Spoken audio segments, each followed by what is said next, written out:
Salut à tous, c'est le Bardock Sensei. Aujourd'hui on va parler de mon animé coup de cœur. Moi, quand je me réincarne en Slim, ou en japonais, Tessei Shitara Slim Dataken, ou Tessura. Alors, avant de commencer la vidéo, mettez dans les commentaires un fond qui pourrait être sympa plutôt que ce fond bleu monocouleur, qui me saoule un petit peu d'ailleurs. Bref, on va essayer dans cette vidéo de pas spoil, parce que le but c'est de vous donner envie de regarder l'animé. Donc on va commencer par quelques informations générales.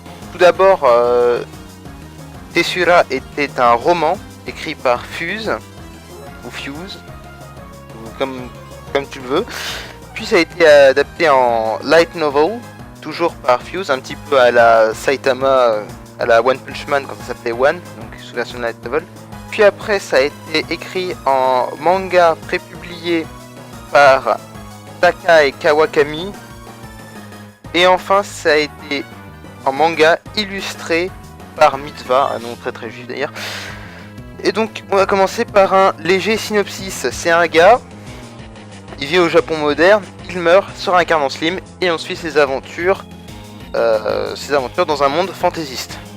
Voilà, je n'ai pas dit plus d'informations que ce que le titre nous donne. Comme ça, vous pouvez pas dire que je vous ai spoil. Donc je vais donner 3 points positifs que j'ai sur cet animé. Enfin, 3 points positifs que je trouve à cet animé et 3 points négatifs sur cet animé. Au début je voulais en faire 5 mais j'arrivais pas à trouver 5 points négatifs pour l'animé, c'est vous dire à quel point j'ai trouvé magnifique. Alors premièrement, le concept est assez original, donc des points positifs. Le concept est assez original parce que oui, effectivement, le Slim, enfin c'est un petit peu comparable à One Punch Man dans le sens où Saitama, on va pas le prendre au sérieux, il a pas une tête de quelqu'un de très fort. Un Slim c'est une petite boule bleue en fait. Donc est-ce que tu vas prendre au sérieux une petite boule bleue? Alors qu'en fait il est vraiment très puissant.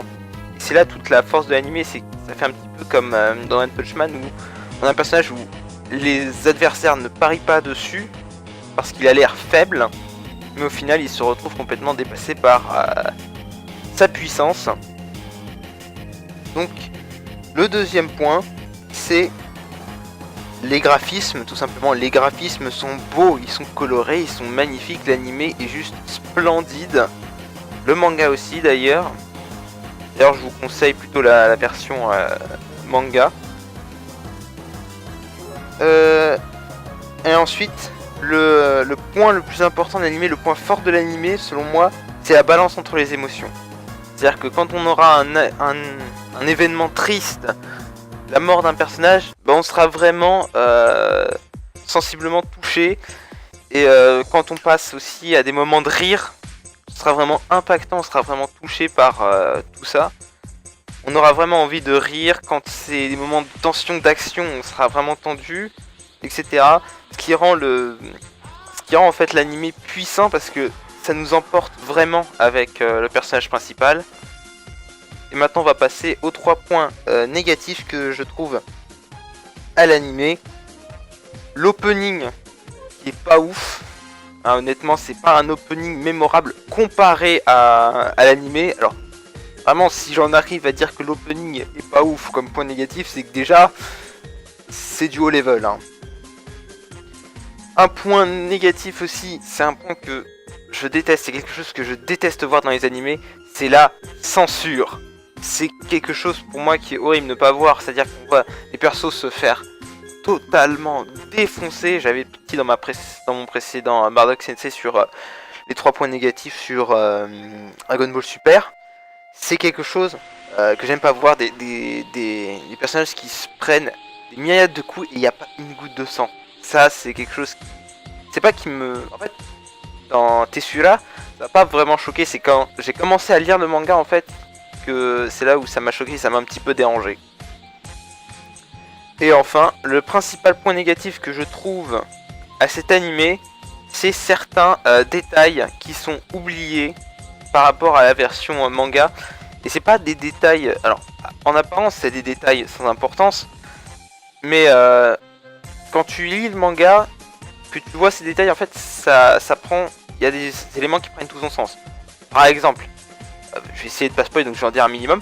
Un personnage important va venir voir le héros et va demander à s'allier à lui.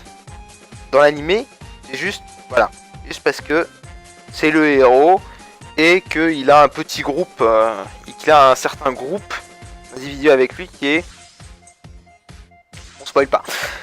Alors que dans la version manga, on nous explique vraiment pourquoi ce personnage tient à s'allier.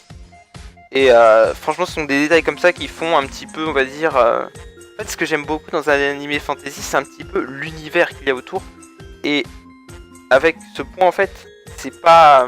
avec l'animé, en fait, on ne détaille pas vraiment l'univers qu'il y a autour, on nous laisse le deviner.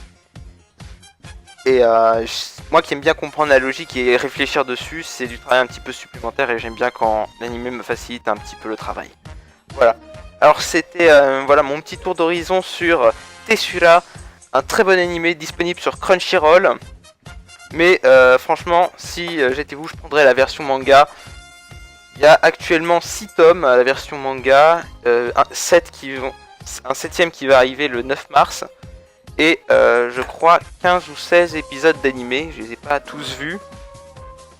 En tout cas, c'était le Bardock Sensei pour cette vidéo un peu courte.